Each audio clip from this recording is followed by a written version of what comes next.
السلام علیکم ورحمت الله.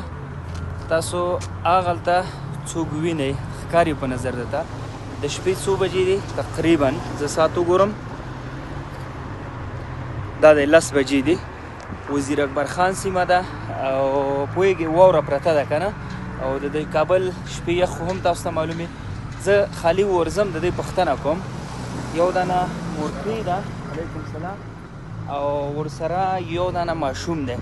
السلام علیکم مورې خیرت دی. ته که ما سره لږ په زوره خبرې وکړې چی شي مجبور کړی هستې دا نیمه شپه دلته ناست یې؟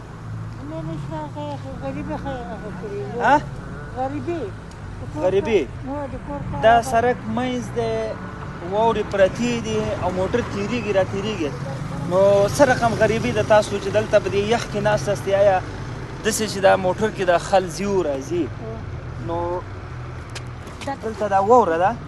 ښه دلته واوره ده دی ځان ته لاندې دا خل چې داسې تېرېږي او را تېرېږي دا یا دې په زړه کې څه رحم نشته چې تاسو ته ودرېږي تاسو نه پوښتنه وکړي چې تاسو ولې دلته ناست یې؟ ښه تاسو څومره شپه دلته ناست یې؟ څو شپې کوي؟ تاسو کوم ځای؟ مونږ اصلي د قندار. قندار کې کوم ځای؟ ژړې ولسوالۍ. او دا دې څه کېږي؟ انۍ دی ده. پلار دې چېرې دی؟ پلار دې پوډري ده. کور مو چېرې دی؟ شادۍ صالحینو کې. مجبوریت مو څه شی دی چې تاسو دلته ناست یې؟ بس دغه د کور کرایه کور مصرف نور څوک کارګر نه لرو. کور کرایه مو څو ده د میاشتې؟ 3000 افغانۍ. 3000 او څو شپې کېږي دلته ناست یې؟ که تاسو ته زه د کور د 2 میاشتو کرایه درکړم بیا خو به دلته نه کښېنئ؟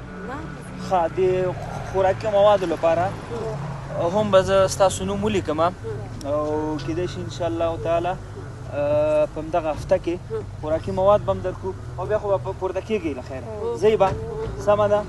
ښه بیا ده ښه دی خو ما سره وعده وکړه چې د کور کرایه ده 2 میاشتو کور کرایه به زه ورکړم او دی به انشاءالله بیا دلته کینی نه دی ما سره وعده وکړه. زه دته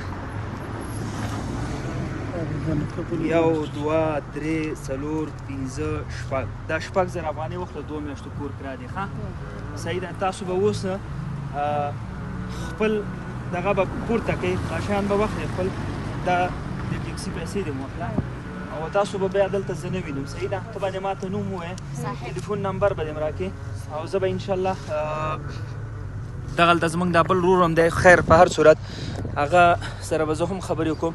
مورکۍ ټلیفون نمبر به دې راکړې بیا به زه دی وزیر اکبر خان کې دلته دی بیا به زه نه غواړم چې دی دلته واوسي په دې نیمه شپه د شپې 10 بجې د کابل یخني ده کابل کې واورې پرتې دي دی دلته ناست دي د زړې مور سره والله فقط یو 15 دقیقو لپاره زه راښکته شم زه راپېږم د یخ نه خو دی دلته څو کسه تاسو دی بل هم څوک شته دلته کوم ده کوڅه کې هغه هلته ده هغې ته به مو واس کې پاسېږئ پورته شئ تاسو شابه یالله بسم الله هله پورته شئ مورکۍ شیان دقت ده هو په ټلیفون نمبر هم زه ته پاسېږه اول مورکۍ پاسېږه مور ته شیان قد که زه هو شیان دقت که خیر اوسې ته دې نوم راته وښیه نوم دې څه دی؟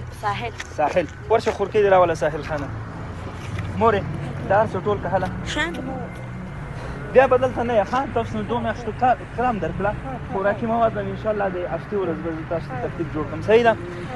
نو دوستانو زما وینا هغه ورونو ته ده چې هغې په دغه لاره تېرېږي را تېرېږي د مورکۍ غوندې یا مورکۍ ته ورته خلک مو چېرته لیدل دا ژوند دی والله ډېر مختصره ژوند دی په الله قسم چې سترګې رب سره انسان ته مرګ راځي پوهېږي نه چې زما به نیټه کله پورېږي خو زه دا مور پاسوم تاسو فکر کوئ دا ټوله شپه د یخ ته ناست وه د دې په زړه کې به څه تېرېدل خو دې ته ما 6,000 افغانۍ هېڅ هم نه دي 2 میاشتو کور کرایه وایي موږ نشته نو هغه مې ورکړې دا اوس پورته کېږي څه فکر کوئ چې دې زړه به دعا نه کړي چې دا لاړ شي کوټه کې په ارامه به دې مورکۍ زړه به دې دعا کوي که نه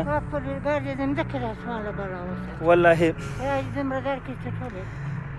د دې فقیر او د الله ترمنځ پرده نه وي انشاءالله که چېرته تاسو داسې کوم کار وکړئ که هغه په هر ولایت کې هره منطقه کې به وریم انشاءالله الله به مو ژوند ښه کړي همداسې دا دي یخ دې کېده واورې وې ښه نو زه هغه راځي انشاءالله هغه نه به هم زه نوم او ادرس به یې واخلم خوراکي مواد به هم ورته له خیره ورکړو او تاسو موږ سره اوسئ انشاءالله موږ به ګرځو چې څومره مو وس او توان وي د دې دردېدلي د دې کړېدلي قوم انشاءالله لاسنیوی به کوو تر څو پورې هم رانه الله راضي شي او هم دې ملت ته هم یو شی وشي ډېره مننه د ساحل خان ادرس شماره هر څه مې واخیستل انشاءالله راغواړو به چې څه مو ورسره وعده کړې هغه به هم انشاءالله پوره کېږي او دی به وڅه کړي بسترې خو دې واخیستلې خولې که نه او دا به اخلي له خیره کور ته به ځي نور به دلته